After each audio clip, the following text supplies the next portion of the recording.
Gracias a Dios, tomen su lugar, gracias a Dios por este tiempo, por este espacio tan hermoso que Dios nos permite. Gracias, Señor Emanuel. Gracias a Dios por esta bendición y hoy un día muy especial. Miren lo que recibí. Por ser Día del Padre. Un aplauso a todos los papás. Gracias, Marta. Gracias a Dios que el Señor nos permite celebrar el Día del Padre. Bueno, ustedes saben que hay muchos tipos de paternidad, ¿verdad? Primero, la que propiamente refiere a varones que han y hemos tenido el privilegio de ser papás. Un aplauso a todos ellos, por favor. A todos los papás. Bien, luego siguen muchas, pero muchas mujeres que por situaciones de la vida tienen que enfrentar la vida solas y han sido madre, pero también padre para sus hijos. Un aplauso muy fuerte a todas las mujeres valientes que así cumplen ante Dios esa tarea. Hay un tercer tipo de personas en paternidad y no son ni padres ni madres, son hermanas y hermanos mayores que pues no supieron ni por qué, pero tuvieron desde muy pequeñas o muy pequeños que cuidar de sus hermanitos, ¿verdad? Y no solamente en el aspecto de darles de comer, de pues vestirlos, de revisar sus tareas, sino que a lo largo de la vida se convierten en un padre, en verdad, en ese sentido de guía, de cuidado. Yo recuerdo un día que platicaba con una señorita que cocina rico y a mí me impresionó porque ahora pues ya ven, ustedes son más como de sandwichito y ya no se les da, ¿verdad? Entonces yo le pregunté, ¿por qué cocinas tan rico? Me dijo, ay, pastor, yo tenía 9 años cuando tenía que preparar la sopa, el guisadito para mis hermanos. 9 años. O sea, chiquitita, ¿no? Imagínense una nena ya preparando lo que ustedes, señoritas, resuelven con una sopa Maruchan. Pero ella no, ¿verdad? Ni siquiera esas de Nor, que ya pues nada más abren la bolsita y vámonos. No, ella era de primero dorar el fideo cambray del cero. Me dicen si me equivoco. Dorarlo, sí, despacito, que quedara doradito. No prietito, es como uno. O sea, ya muy prieto también, ¿no? Debe tener un doradito así pastoral. Bueno, y entonces, y luego pues estar ya preparando los jitomates, ¿cierto? Con cebollita y ajo. Molerlo y luego irlo poniendo, obviamente ya con el aceitito, irlo poniendo y sazonando. ¿Me equivoco? ¿Ven? ¿Por qué? Porque uno tiene que hacer de comer. Bueno, entonces ella me platicaba todo eso y yo pido un aplauso para todos esos hermanas y hermanos que han sido papás de sus hermanos, que han cuidado de ellos. Muchas felicidades. Y hay otro grupo de personas que ni siquiera son sus hermanos. Me refiero de sangre, pero por alguna razón a lo largo de la vida han sido puestos por Dios como un padre. Un ejemplo bíblico pues está en el profeta Elías. Él no era papá de Eliseo, ni siquiera hermano, Que dijeras, bueno, era su hermano menor Eliseo, pues tuvo que cuidar de él. No. De hecho, conoció a Eliseo pues ya cuando ya Elías era grande. Sin embargo, Dios lo puso en paternidad sobre Eliseo. Tanto que cuando Elías ascendió por el poder de Dios, cuando fue tomado por el poder de Dios y subió al cielo, fue arrebatado por la gloria de Dios, Eliseo gritaba desde la tierra, ¡Padre mío! ¡Padre mío! Y todavía Elías dejó caer su manto. Y cuando Eliseo se vio solo, de pronto miró y estaba el manto de Elías. ¿Saben qué significa? Que un padre nunca se va de nosotros. Nos deja un manto. Hay papás que han tenido bendición de Dios, que han tenido trabajo, que han tenido salud, que han tenido amor por su familia y que son padres que un día como este todos recordamos con mucho cariño. Hay papás que por situaciones de la vida, del desarrollo de su carácter, defectos de su personalidad, ellos no nos dieron pues la vida perfecta y no fueron padres perfectos. Pero la pregunta es, ¿quién podría hacerlo? ¿Quién podría hacer las cosas bien? Yo les voy a contar que cuando mis hijos eran pequeños era tan fácil amarlos, ¿cierto?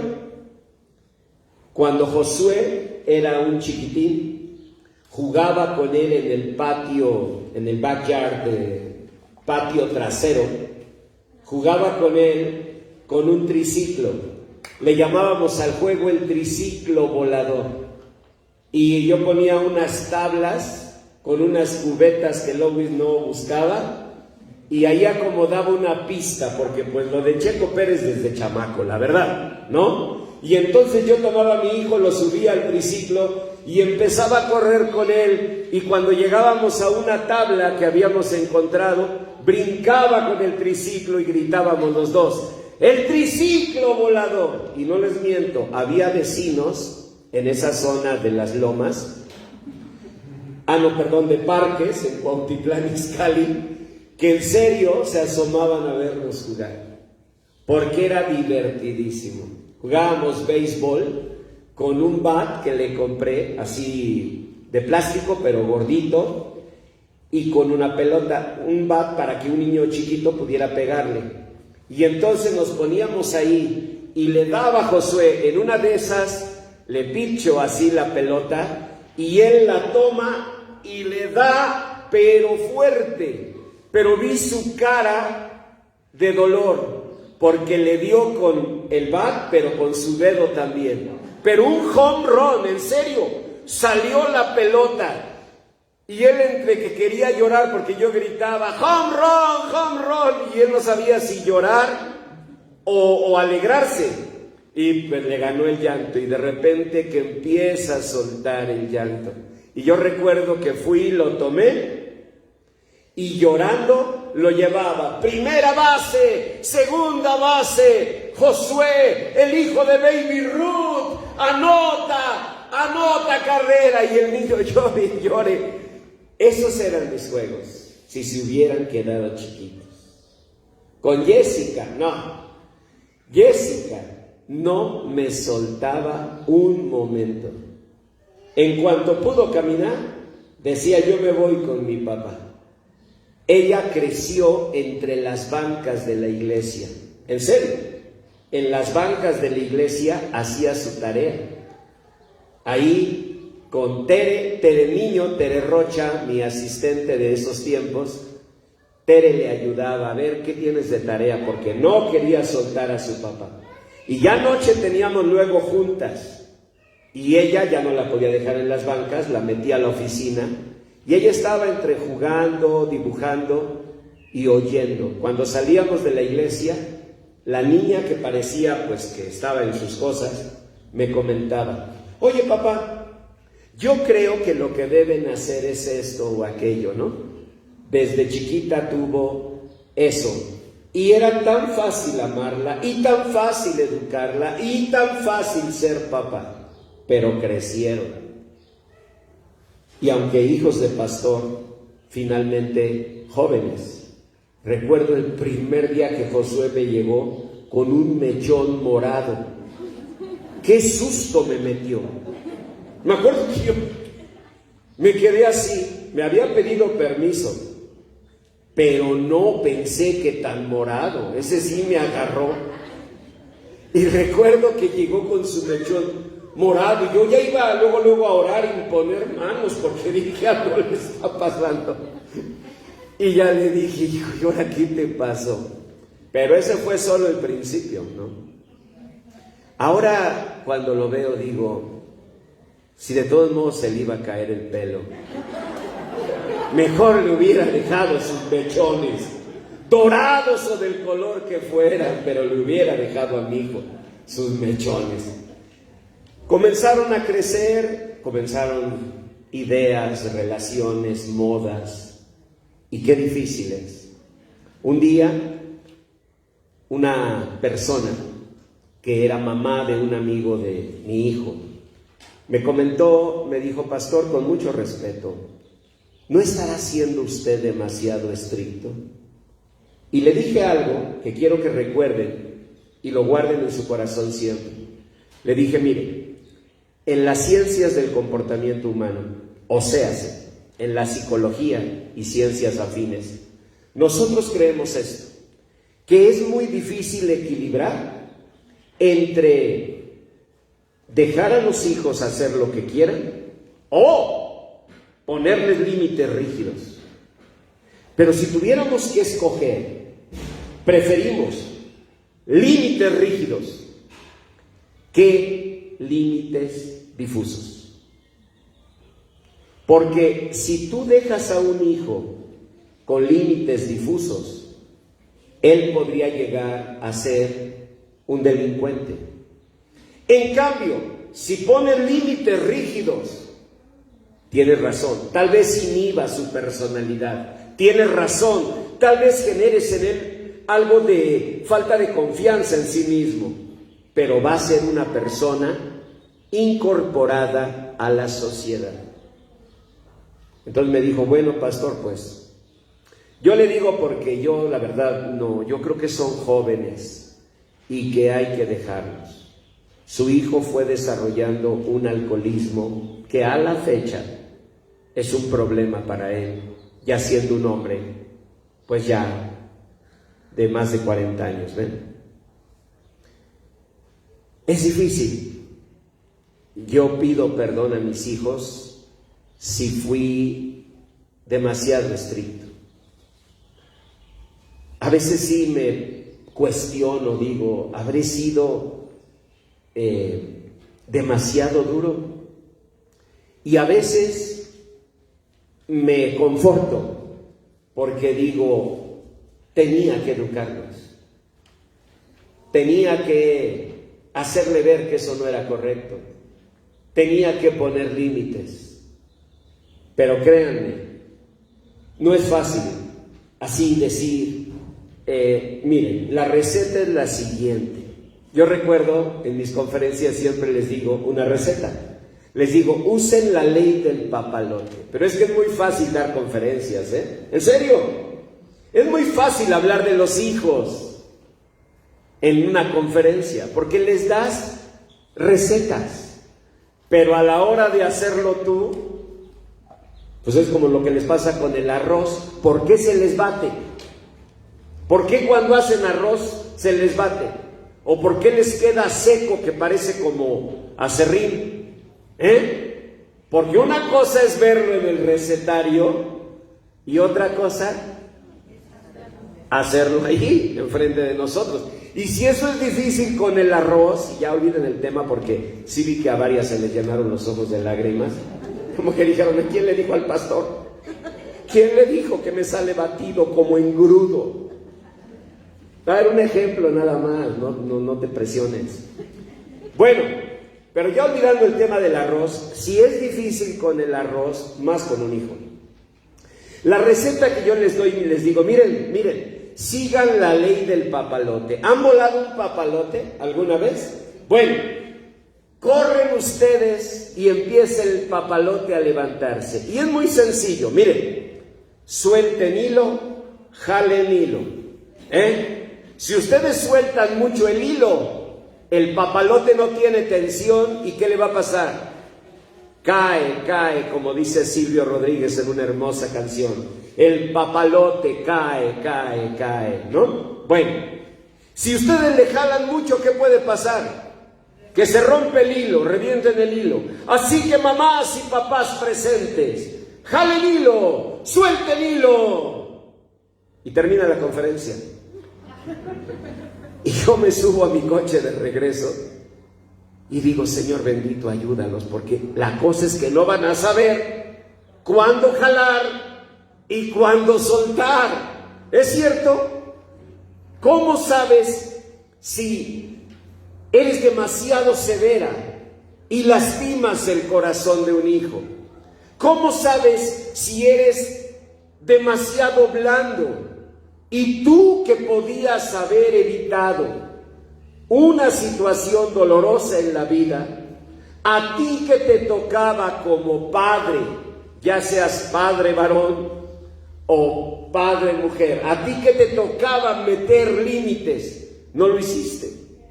Son decisiones muy fuertes, son decisiones en donde no podemos más que reconocer, Señor, necesito tu sabiduría. Ahora dirán, pastor, ¿y esto qué tiene que ver con la serie de predicaciones que tenemos? ¿Verdad? Porque ¿de qué estamos hablando domingo a domingo? De la vida de los apóstoles, ¿no? Y estamos hablando de que ellos fueron extraordinarios, no por cualidades humanas, porque no las tenían. El único ahí leído y escribido pues fue el apóstol San Pablo, y él ni siquiera era del grupo inicial, ¿verdad? ¿Qué eran ellos? ¿Pescadores? ¿Qué eran ellos? Los hemos visto, personas como tú y como yo, pero personas que como tú y yo fueron escogidos para ser apóstoles, y tú y yo fuimos escogidos para ser padres. Los varones que estamos aquí y que hemos tenido ese privilegio, así fuimos escogidos. Y damas que están aquí, que por circunstancias de la vida tuvieron que enfrentar y tienen hoy que enfrentar la vida solas, Dios las escogió. Jamás debes decir, bueno, pues circunstancias de la vida me arrojaron aquí. La Biblia nos enseña que no se mueve la hoja de un árbol si no es por la voluntad de Dios. Y esto, aunque la Biblia no lo dice, que cae la hoja de un árbol, lo implica cuando el Señor nos dice que no podemos añadir ni siquiera un codo a nuestra estatura. Y miren que algunos de nosotros chaparrillos, pues sí lo sabemos, ¿sí o no? Ese es tu texto. No puedes añadir un codo a tu estatura. ¿Qué quiere decir eso? Que Dios tiene un control de todas las cosas que pasan. Miren, vamos a la palabra de Dios y vamos a leer en San Lucas 22, versículo 31, este pasaje donde vamos a ver que Pedro, el apóstol Pedro, fue un padre para los demás apóstoles. Un padre, ustedes me dirán, pastor, no, el líder de los apóstoles era nuestro Señor Jesús, de acuerdo. Pero cuando el Señor Jesús ascendió a los cielos, ¿a quién le encargó a las ovejas? A Pedro. ¿Qué le dijo? Pedro, ¿me amas? Fíjense que ahí nos enseña una cosa. Lo que necesitamos para ser buenos padres es amar. Sin embargo, la pregunta es, ¿y en la vida práctica, pastor, qué es amar? ¿Dar un abrazo siempre? ¿O a veces amar es sacudir la conciencia del muchacho? ¿Qué es amar? ¿Siempre aceptar? ¿No será a veces que la aceptación acaba siendo una sobreprotección?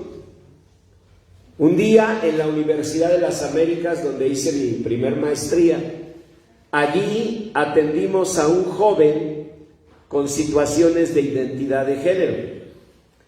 Y yo nunca voy a olvidar, porque era muy jovencito entonces y esas cosas se te quedan grabadas, cuando entrevistamos al papá y al hijo. Y el papá le dijo, y nos dijo a nosotros, a los terapeutas que estábamos allí, yo no entiendo qué sucedió, porque él no por identidad de género tenía problemas, sino por delincuencia. Y entonces dijo él, yo no entiendo qué sucedió contigo. Jamás te toqué, le dijo. Jamás te traté mal. Jamás te levanté la voz. Y el jovencito frente a nosotros volteó y le dijo, pues ojalá lo hubieras hecho. Porque no lo hacías, porque no te importaba. Piénsenlo así. Si yo veo al hijo de uno de mis vecinos llegar en un estado inconveniente, ¿debo hablar con ese muchacho? Algunos pensamos, pues sí, quiten mi condición de pastor, porque a lo mejor en ese aspecto es diferente, ¿verdad? Pero piensen en un ciudadano cualquiera. ¿Debo acercarme? Quizás lo mejor sea evitarme problemas. Me acerco al muchacho, ¿qué me va a decir? ¿A usted qué le importa? Y a lo mejor hasta su propio papá. Tal vez me recibe el comentario, sí, gracias vecino, pues ya estoy ahí al pendiente.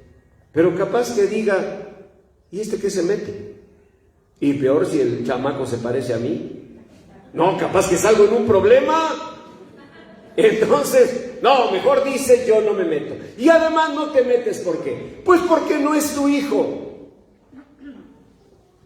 Pero si es tu hijo y no te metes, ¿sabes cuál puede ser el mensaje que le estás enviando? No me importas. Porque tú te metes solo en asuntos de la gente que te importa. Cuando vas y dices algo a alguien, cuando esa persona te importa, ¿o no es así? Aún si ves el deterioro en la salud de alguien, ¿por qué te acercas a comentarlo? Porque te importa. Pero si no te importa, pues no tienes por qué hacerlo. Este muchacho así le dijo a su papá. Nunca olvido la cara también del papá, de decir, yo pensé que eso era amar. Nunca darle una tunda, nunca enfrentarlo con dureza. Él pensó que eso era amar. Y esa es la gran dificultad. ¿De qué forma debemos amar? Y sigan, por favor, vamos a leer ahí, San Lucas 22. Dice en el verso 31, dijo también el Señor, Simón, Simón. Cada vez que le decía Simón, ay, Pedro decía, ay, ¿ahora qué? ¿Ustedes tienen un nombre así? ¿Con su mamá, su papá? Que mientras yo le digo a mi hija Jessie, no pasa nada. Pero si le digo Jessica, Josué Israel. No. Josué ya le suena así, mi papá me va a llamar la atención. Pero Josué Israel, no, ya va a juicio, si no es que al paredón directo. ¿Tienen un nombre ustedes así? Marta Patricia. Y ya no eres Pati, ¿no? Ahora eres Marta Patricia. Bueno, a ver, Rufí, ¿cuál es? A Sandra Uriel o Sandra Mariana. Ah, no, ya la doctora está en problemas, ¿no? Bueno, pues así el Señor tenía con Pedro. En serio, revisen la Biblia y cada vez que le decía Simón, y peor si le decía Simón, hijo de Jonás. Oh, no, eso era más duro. Y le dice el Señor, Simón, Simón, fíjate que Satanás te ha pedido para zarandearte como a trigo. Lo primero que le estaba diciendo antes de darle la encomienda de la paternidad es, Simón, te tengo una mala noticia. Vas a ser zarandeado como trigo. ¿Saben cómo se zarandea el trigo? El trigo no se zarandea como nosotros imaginamos, que tomas una espiga de trigo y la mueves, ¿verdad? Y le dices, triguito, triguito, suéltate, triguito, ándale, que no te quiero sangolotear más, ándale, triguito. No, el trigo en ese tiempo bíblico, para que saliera su fruto, se tomaba la espiga y se azotaba contra piedras. Un padre, una madre que también es padre, va a ser preparado. Y eso va a implicar, en muchos casos, momentos muy difíciles en los que tú naturalmente dices, yo voy a ver por mis hijos. Te felicito, papá, te felicito, mamá, que enfrentas la vida sola. Tú dices, pastor, no tiene que predicarme mensajes de esto, yo me hago cargo, porque naturalmente mi corazón está con mis hijos. Pero no me negarán que hay momentos en los que dices, como dijo un expresidente nuestro, ¿y yo por qué? ¿No? O sea, ¿yo qué tengo que ver? Es que yo no sé, pero tienes que hablar con tu hijo. ¿Y qué hago? Pues ve y pregúntale al pastor. ¿Sí? ¿Y dónde agarro al pastor? ¿No? Esa es la verdad. O ya logras al pastor y el pastor te dice, muy sencillo, la ley del papalote ya te la dije, suelta cuerda, jala cuerda, que Dios te bendiga mucho, el Señor te dé sabiduría. Miren cómo es la edad, agarré un teléfono de antes, fíjense, o sea, y soy millennial, y aún así, en lugar de hacerle así como tener un celular, ¿vieron cómo le hice? Bueno, como sea, teléfono del que sea. Pero ahí estoy, sí, que el Señor te bendiga, oro por ti. Sí, nomás que me acabe estos tacos que estoy comiendo. Bueno, bye.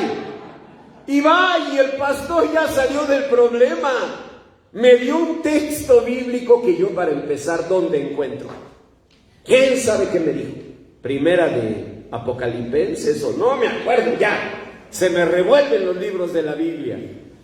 Y tú sigues con el problema ahí con el hijo, ¿o no? Con la hija. ¿Qué tenemos que hacer? Uno, comprender que ser padres es tener que estar preparados. Eso entiéndelo. Y esa preparación a veces implica ser zarandeados como trigo. No sé, triguito o triguita, si ahorita andes exactamente así, que sientes que te agarran y te azotan contra una piedra, y apenas caminas y te azotan con la otra piedra. Pero sabe una cosa, el Señor le dijo, Satanás te va a zarandear como a trigo. Y yo he rogado por ti. Lo que debes saber es que el Señor intercede por ti, que el Señor está bendiciendo tu vida. ¿Por qué? Porque si alguien es Padre, es nuestro Padre Celestial. Él es nuestro Padre. Entonces tú como padre puedes decir: el Señor entiende lo que vivo. Claro que lo entiende, porque Él tiene hijitos como los tuyos, nada más que multiplicados por millones y millones y millones. ¿Crees que ha sido fácil para Dios tratar contigo, tratar conmigo? Yo no creo. Algunos de nosotros somos en verdad huesos muy duros de roer. Y el ejemplo mejor pues es el mismísimo apóstol Pedro, ¿no? Que él era, todos lo sabemos, una persona difícil. Pedro fue un apóstol difícil. Su carácter, su impulsividad, muchas cosas. Si fuera nada más eso, carácter, impulsividad, todos diríamos: muy bien, tenemos un modelo. Tenemos a un hijo temperamental. Así que vayamos a los manuales de psicología para ver cómo educamos a un hijo temperamental. Pero la vida de Pedro era más complicada que eso. Así como Pedro era temperamental, así como le quitó la espada a un soldado y con esa misma le cortó la oreja, así como era de impulsivo, así como era de atrevido, era de temeroso. ¿No será que por eso era agresivo? Tal vez sí. Muchas personas son agresivas no porque en verdad tengan contenido odio o coraje. Muchas personas son agresivas como una manera de protegerse, porque en el fondo sienten que tienen el corazón de un niño asustado. Y tal vez Pedro era eso. Lo que quiero decirles es que Pedro era un hijito que de haberlo tenido tendrías más canas de las que tienes o menos pelo del que tienes. ¿Ven? Esa es la verdad. Y sin embargo Dios estaba con él. El Señor está contigo. Esto debes tenerlo en tu corazón, en tu mente, como una convicción. Si Dios te dio a tus hijos, Él va a acompañarte, Él va a bendecirte, Él va a guardarte. Jamás Dios nos da algo más allá de lo que podamos soportar. Jamás. Y si Dios te dio el privilegio y la encomienda, el Señor está contigo. Qué difícil entender eso cuando estamos siendo zarandeados como trigo. Qué difícil entenderlo. ¿Están de acuerdo? Pero aquí está diciendo el Señor: Simón, Simón, Satanás ha pedido tu persona para ser zarandeado como trigo, pero yo he rogado por ti. Le estaba diciendo el Señor: no estarás solo. Aunque tú sientas el peso de la responsabilidad, el peso de las circunstancias, tú no estarás solo. Yo estoy contigo. Miren, yo soy hijo de un hombre y de una mujer que un día salieron de Morelia, de la preciosa Morelia, con una ilusión que tenía mi papá, la ilusión de muchos mexicanos de provincia: tener una mejor vida en la gran Ciudad de México.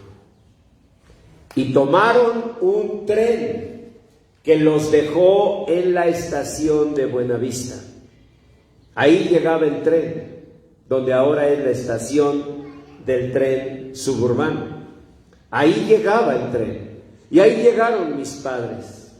Dice mi mamá que traían bolsas como de yute con sus posesiones, y de allí se fueron a la altura del Monumento a la Raza, donde está el hospital, que no estaba entonces, a una zona de paracaidistas.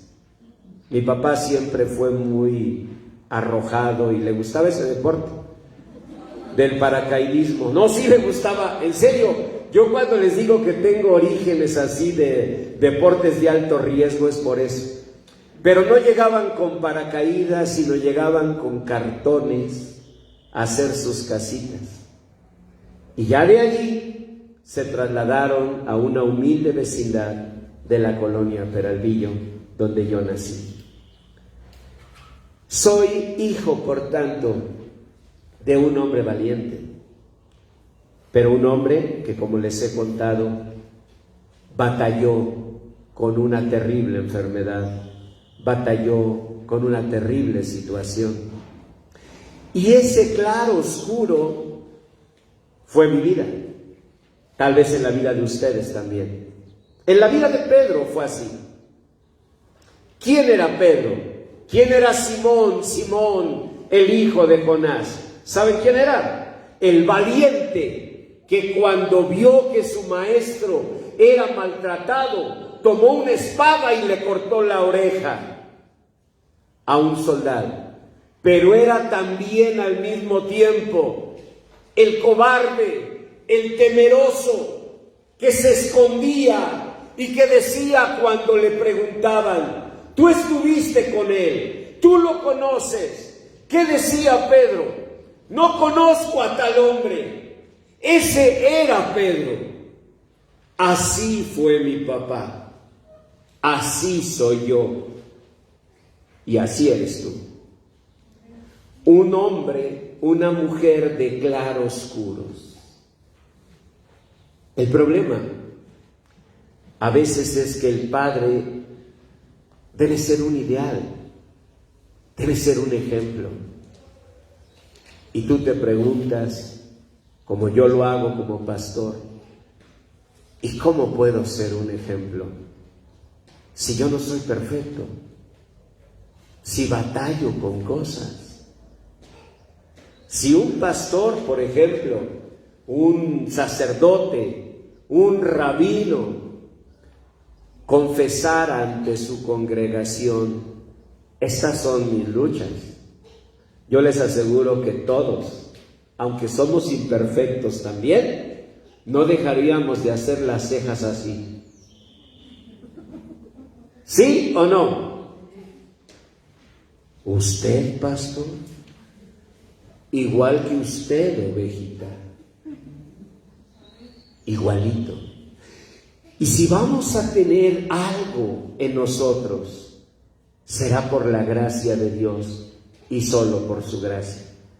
El apóstol San Pablo les escribió a los corintios. Los corintios eran nietos de los grandes filósofos griegos. Eran nietos de Platón, de Aristóteles, de Sócrates. Eran nietos de Heráclito, de Parménides y de todos esos grandes filósofos griegos. Y por tanto los corintios eran soberbios. ¿Saben qué les dijo Pablo? Miren su vocación, así como si te dijeran: mírate en un espejo. Así. Ustedes no son nobles según la carne, ni son ricos, ni son sabios, pero a lo vil y a lo menospreciado del mundo escogió Dios. Mi papá no fue un hombre perfecto, pero gracias al valor de mi papá de haber salido de Morelia, haber tomado un tren, eso sí me imagino de primera clase, porque lo pirurrillo lo traigo de generaciones, por haber tenido ese valor de llegar como paracaidista.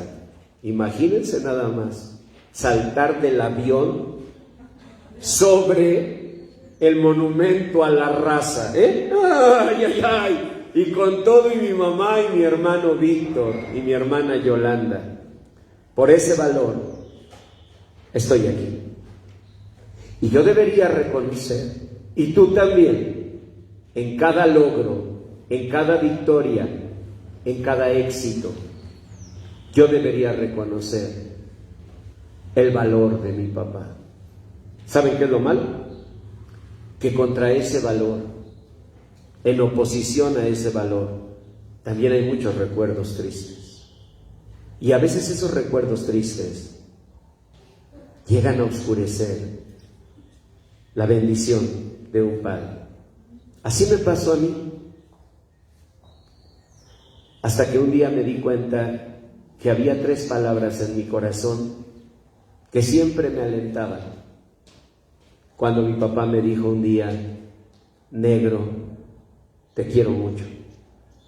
Nunca mi papá había dicho algo así. Él nunca fue de palabras así. Nunca lo volvió a repetir. Una sola vez en mi vida. Yo tenía 14 años. Él había vuelto a casa porque iba y venía. Y en una de esas que volvió, me vio pasar y me dijo así: negro, porque él me veía morenito por el problema de su enfermedad que le había afectado la vista. Me dijo: negro, te quiero mucho. Nunca más lo volvió a repetir, pero esas palabras quedaron en mi corazón. Mi papá no fue un hombre perfecto. Yo creo que ningún padre lo es. Y tú puedes, si quieres, tomar la parte oscura del claro oscuro y decir: discúlpeme, pastor, pero yo no tuve un buen padre. Yo tampoco. Y lo peor es que yo tampoco lo he sido. Estoy seguro que a veces con mis papalotitos me equivoqué. Y estoy seguro que alguna vez lastimé el corazón de Jos y le jalé mucho al hilo. Estoy seguro que alguna vez lo hice con Jesse y le jalé mucho al hilo. Al final, nadie de nosotros es perfecto. Pero ¿qué hacer? O sea, ¿qué debía hacer Pedro? Decirle: Señor, discúlpame, yo no soy perfecto. ¿Cómo me voy a quedar a cuidar a las ovejas? Porque eso le dijo el Señor, ¿o no? Pues léanlo. Está ahí en San Juan, capítulo 21. Es 1, 2, 3, la cuarta lectura. San Juan, capítulo 21. Allí dice así: cuando hubieron comido, Jesús dijo a Simón Pedro: Simón, hijo de Jonás. ¿Ya vieron? Cuando le decía Simón, hijo de Jonás, eso ya era problema. ¿Me amas más que estos? Sí, Señor, le respondió Pedro, tú sabes que te amo. Pues entonces apacienta mis corderos. Volvió a decirle la segunda vez: Simón, hijo de Jonás, ¿me amas? Pedro le respondió: sí, Señor, tú sabes que te amo. Le dijo: entonces pastorea mis ovejas. Le dijo la tercera vez: Simón, hijo de Jonás, ¿me amas? Y Pedro se entristeció de que le dijese la tercera vez: ¿me amas? Y le respondió: Señor, tú lo sabes todo. Tú sabes que te amo. Jesús le dijo: apacienta mis ovejas. Y en ese momento, Pedro comenzó a ser papá. ¿Papá de quiénes? De los demás apóstoles. Tanto que en el libro de los Hechos, capítulo 2, cuando la gente comenzó a burlarse de ellos y comenzaron a decir: estos están llenos de mosto, que significa hoy, estos están borrachos. ¿Quién se levantó? ¿Quién dijo: varones galileos, escuchen esto, estos no están borrachos? Este es el cumplimiento de la profecía. ¿No lo hizo Pedro? Así lo hizo mi papá un día. Fue una escena muy fea, porque al parecer una de mis sobrinas estaba siendo faltada en el respeto por un muchachillo, y mi papá, aún en medio de su estado, él lo vio y él aún en su estado, se levantó como pudo y defendió a su nieta. Eso lo tengo grabado. Mi papá se dignificó, porque a pesar de su estado, él se levantó y defendió a su hija, a su nieta.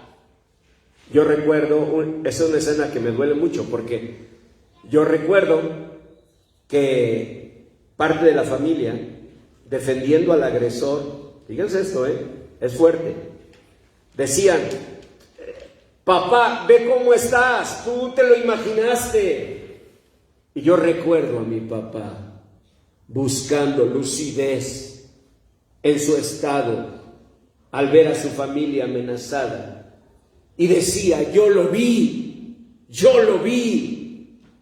Y yo, un niño, 9 años, 8 quizás, miraba ya con ojos de psicólogo la escena, y yo miraba cómo, es cierto, un hombre alcoholizado puede ser tomado como un testigo de poca credibilidad, pero también es cierto que una familia enojada con ese alcohólico puede descalificarlo, puede minimizar lo que dice. Para mí, mi papá se dignificó a mis ojos. Y yo lo veía tratar de despejar la mente por la convicción de ver a su familia en peligro. Eso nunca lo voy a olvidar. No somos perfectos. Pedro tampoco. Pedro pudo haberle dicho: ay, Señor bendito, mira, tú nunca te equivocas. Pero esta vez, pues no digo que te equivocaste, pero sí como que no fue exactito, ¿no? Porque yo, ¿de dónde voy a ser papá de esto? Además, mira los hijos que me estás dejando, Juan y Jacobo, ¿cómo les dijiste que se llamaban? Los hijos del trueno. O sea, ¿no? Como si te regalan un perrito ya bravo, ya de año y medio. ¿Qué harías tú? No, dame un cachorrito, ¿no? Porque el cachorrito, ¿qué haces? Pues tú lo crías, tú lo educas. El Señor le dijo: te pregunté si me amabas. Pues sí, a ti sí te amo. Pues entonces apacienta mis ovejas. A Mateo también, al publicano también. A Jacobo el menor, ese siempre se siente el menor. Ay, Señor bendito, me estás dejando todo un hospital psiquiátrico aquí a mi cargo, Y el Señor, pues sí, y el director del hospital es el que más lo necesita. Y no se me queden mirando, pero muchas veces conoces psicólogos que dices: ¿y ese es el psicólogo? Como que el psicólogo es el primero que necesita tratamiento. ¿No es cierto? ¿Por qué? Pues porque todos somos imperfectos. Y la verdad, todos somos algunos casi directoras de hospital psiquiátrico. Todos somos personas que necesitamos tratamiento. Pero entonces, ¿quién se va a hacer cargo? A ver, ¿dónde tomamos a un papá perfecto? Pues no lo hay. Pero Dios estará contigo. Y Dios te va a ayudar. Y solo te pide el Señor, papá, ya seas papá varón o papá mujer, solo te pide el Señor que no te sueltes de su mano. Satanás te va a zarandear como a trigo, va a ser difícil, pero no te sueltes de su mano. Mi papá encontró la mano de Dios.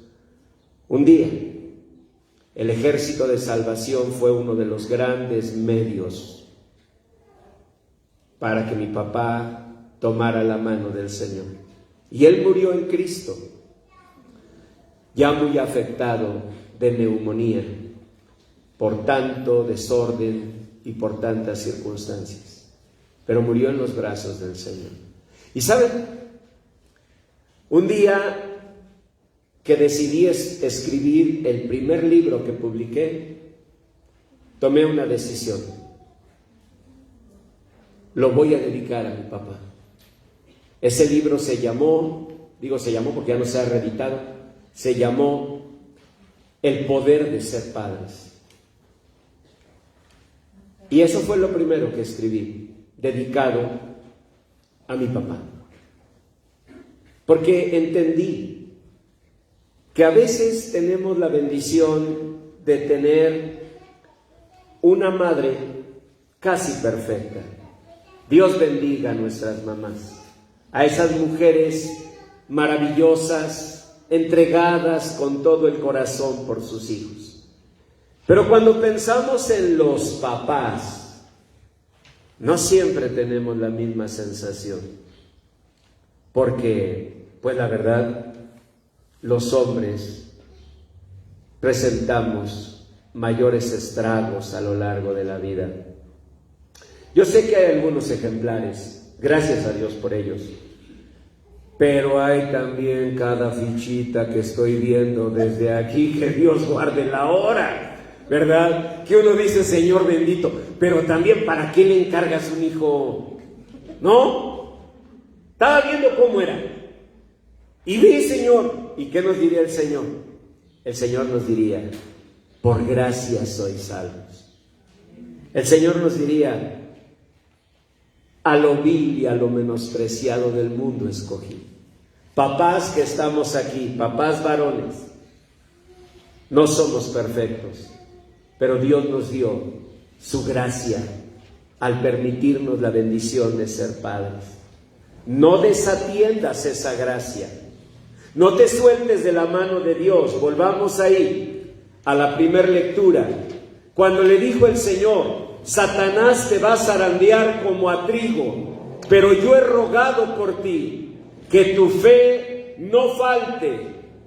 Debes tener fe. Miren, mi papá batallaba con esa enfermedad terrible, pero había momentos de lucidez cuando él estaba sobrio, y no se imaginan qué bendición. Me acuerdo que me decía, ¿quieres que hagamos unos chiles? Por eso me gusta tanto comer picante, porque es como si estuviera cerca de él. Yo le decía así, y con una cuchilla abría un chile cuaresmeño, y ahí le metía queso, del queso supremo, y lo retacaba, y prendía la lumbre de la estufa y empezaba a dorar los chiles. ¿Ven? Y ya que estaban doraditos así, los toreaba, y luego se los toreaba en la oreja. Ah, un chile que le hagas así, agarra más picor. Lo toreaba en la oreja. Y entonces comenzaba a morderlo. Se me hace agua la boca de acordarme. No capeado, No, capeado ya te protege. No. A raíz, así. Y yo de niño, nada más empezaba, Señor bendito, ayúdame, por favor. Pero con tal de estar junto a mi papá. ¿Te gusta, negro? Sí, me encanta, papá, no sabes, es una delicia, Sentía que las orejas se me iban a explotar, pero yo era feliz de estar ahí con él. Cuando se iba, mi mamá nos paraba a mi hermana Dina y a mí. Ahí éramos los dos más chiquitos, y mi papá se iba caminando, y cuando llegaba al final del pasillo volteaba y nos hacía así con su mano. Y nosotros le decíamos, que Dios te bendiga. Y se iba mi papá a vivir una lucha que ahora entiendo. Se paraba el 5 de febrero en una esquina, salía de trabajar de la jefatura de policía. Y para Isabel la Católica estaba la parada del camión del Algarín para volver a casa. El 5 de febrero, no me deja mentir, hermano Arturo, estaba la cotorra, la cantina. Por ahí hay un lugar donde venden comida yucateca. Me gusta ir porque me gusta comer la comida regional de ustedes, de México. Y, o sea, porque no, puro italiano también te aburre, ¿no? Sí, la verdad, o sea, llega un momento en que en el italiano dices, oye, ¿no tienes panuchos? No, una sopa de lima. No, eso el italiano, pues sí, pero por lo menos un salbute no tiene nada. Entonces me voy ahí y cuando salgo me gusta caminar e ir a esa esquina justamente, donde mi papá seguramente se paraba y empezaba una batalla. ¿Me voy a la casa o me voy a la cantina? Y cuando me paro ahí, le digo, Señor, gracias, porque yo no tengo esa batalla, pero tengo otras, muchas otras. Todos llevamos batallas, todos llevamos cosas con las que luchamos. A lo mejor no es el pegue, sin agraviar, señorita Leti, pero es el carácter a lo mejor, o los celos, o el resentimiento, o recuerdos dolorosos. Todos batallamos con algo. Y sin embargo, tenemos que cumplir. El Señor le dijo, yo he rogado por ti, que tu fe no falte. Y tú, una vez vuelto, qué palabras tan bonitas. Una vez vuelto, ¿saben lo que le estaba diciendo a Pedro? Pedro, te van a zarandear como no imaginas, pero vas a regresar. Cuando uno está pasando una aflicción, uno siente que nunca va a volver a ser el mismo. Uno llega a pensar, mirando una fotografía, yo creo que nunca voy a volver a sonreír así. Uno piensa, yo creo que nunca voy a volver a levantarme, pero si el Señor está contigo, el Señor te va a levantar.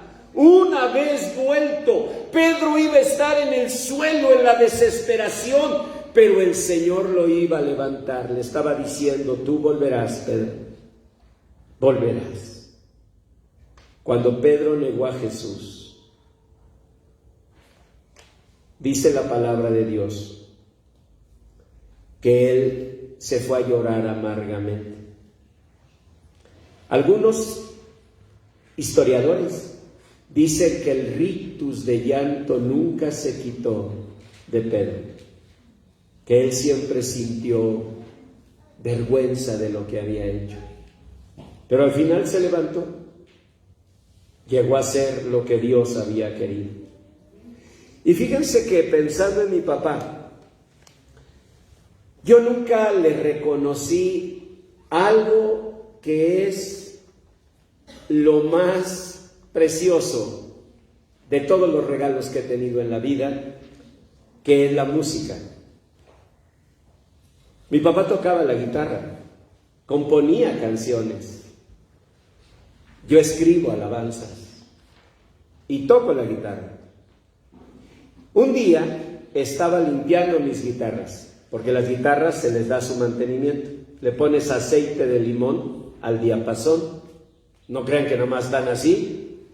¿Qué le pasa a una guitarra sin mantenimiento? Se quiebra. No dejen al marido sin mantenimiento. De vez en cuando su aceite de limón en el cuello también. Empiecen a untarlo y cuando digan, ¿y ahora qué te traes? El pastor dijo que así las guitarras se les da su hidratada, ¿no? Bueno, estaba yo ahí con mis guitarras limpiándolas y pues cuando hago eso pongo algún, ¿cómo es? Blu-ray o ¿cómo le dicen ustedes? VHS. Pongo alguno, ¿no? De alguna cuestión de música. Y esa vez puse la vida de August Rush. Les recomiendo esa película, es muy bonita, muy tierna. Es de un niño que se queda solo, sus papás eran músicos y él toca la guitarra de una manera maravillosa. Por cierto, la película vale mucho la pena porque van a ver la SJ200, la guitarra más preciosa de Gibson, es la que toca el niño, ¿no? Y entonces estaba yo viendo la película, entreviéndola y limpiando mis guitarras, porque la he visto muchas veces. Y en un momento le dice Robin Williams, que es el actor, al niño: ¿por qué buscas a tus padres si ellos te abandonaron? Y el niño voltea y le dice: porque ellos me regalaron la música. No saben qué impacto fue para mí. Mi papá me regaló la música, además de sus manos, que las tengo como las suyas, exactamente como las de él. Me regaló la música. Viéndolo tocar la guitarra, tuve el llamado, y seguramente a nivel genético también, habilidades musicales. Él me regaló la música. Siempre hablo de todo lo que mi madre me dio. Mi padre no me pudo dar muchas cosas por una enfermedad cruel que lo aquejaba, pero me regaló la música. Ese fue su regalo. Él volvió. Tú vas a volver. Y al pasar los años, tú dejarás una huella en tus hijos. Como padre varón, como padre mujer, tú vas a dejar una huella en tus hijos. Dios permita que tú tengas el privilegio que mi papá no tuvo, por mi corazón duro. Era 10 de septiembre. Mi mamá me dijo: hijo, vamos a hablar con tu papá. Está muriendo. Yo tenía mucho resentimiento, mucha inmadurez, demasiada juventud. Pero viendo llorar a mi mamá, le dije: bueno, mamá, mira, no me nace, pero por ti lo voy a hacer. Mañana vamos. No saben cuánto me arrepentí de haber dicho eso. Era 10 de septiembre y le dije: mañana vamos. Regreso de la escuela y nos vamos al hospital. Ya se imaginarán, era el Ángeles del Pedregal, ¿no? Entonces agarraba uno para allá. No, la verdad no sé en qué clínica de Seguro Social estaba mi papá. Pero me dijo mi mamá: vamos, hijo. Le dije: mañana. Ese mañana no llegó. He escrito 3 libros a la memoria de mi papá. He dado muchísimas conferencias en su memoria.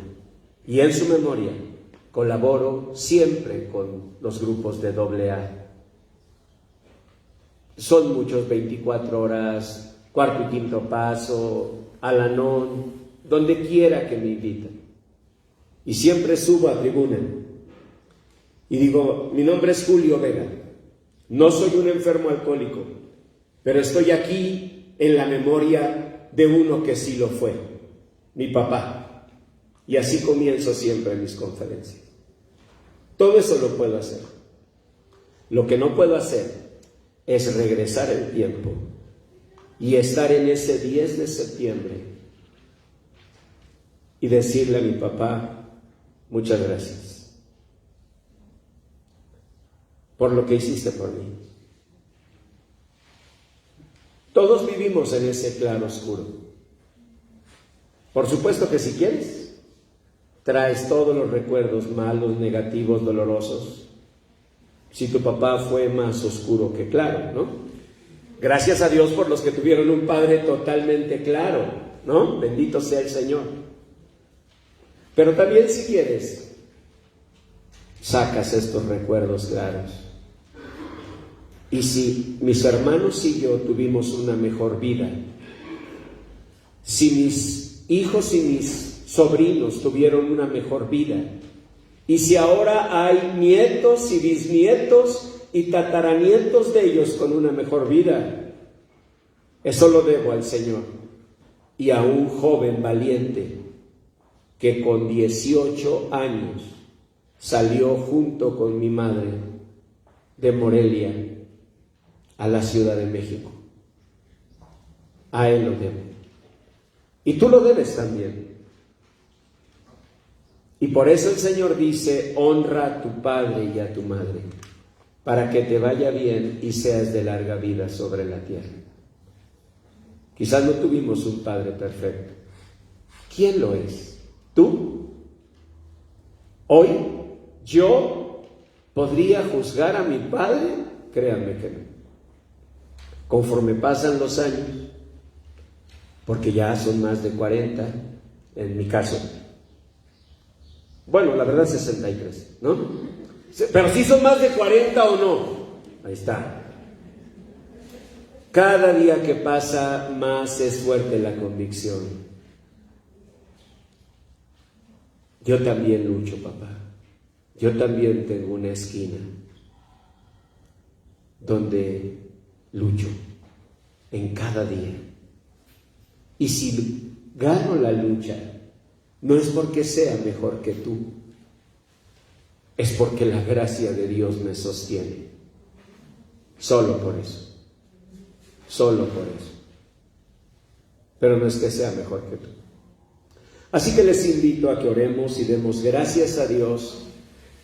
Padre bendito, gracias por la vida de nuestros papás. Gracias, Señor, que en este día nuestro corazón se reconcilie y que no esperemos un 11 de septiembre que ya no va a llegar. Permite que hoy cada uno de nosotros podamos reconciliarnos con papá. Y mucho más si ahora papá está contigo. Permite, Señor, que la reconciliación de nuestro corazón nos traiga el corazón de Padre a nuestro corazón, para poder entonces, Señor, conocerte a ti como nuestro Padre Celestial. Señor, que se llene ese vacío en el nombre de Jesús del corazón de Padre en la reconciliación con nuestro papá. Gracias por la vida de cada papá que está aquí, así varón como mujer. Gracias por la vida de cada papá que cuida de sus hermanos, que tuvo que cuidar de sus hermanitos. Así mujer como varón. Y por cada uno de los papás, de aquellas personas a las que tú nos has dado una responsabilidad, de muchas personas. Permítenos, Señor, aun siendo imperfectos, por tu gracia bendita, cumplir nuestra tarea, y que un día, Señor, en tu bendita presencia, podamos decirte: he peleado la buena batalla, he acabado la carrera, he guardado la fe. Y gracias, Señor, a ti, porque tú eres nuestro Padre Celestial, Padre de huérfanos y defensor de viudas en tu santa morada. A ti, Señor, toda gloria y toda honra. En el nombre de Jesús. Amén.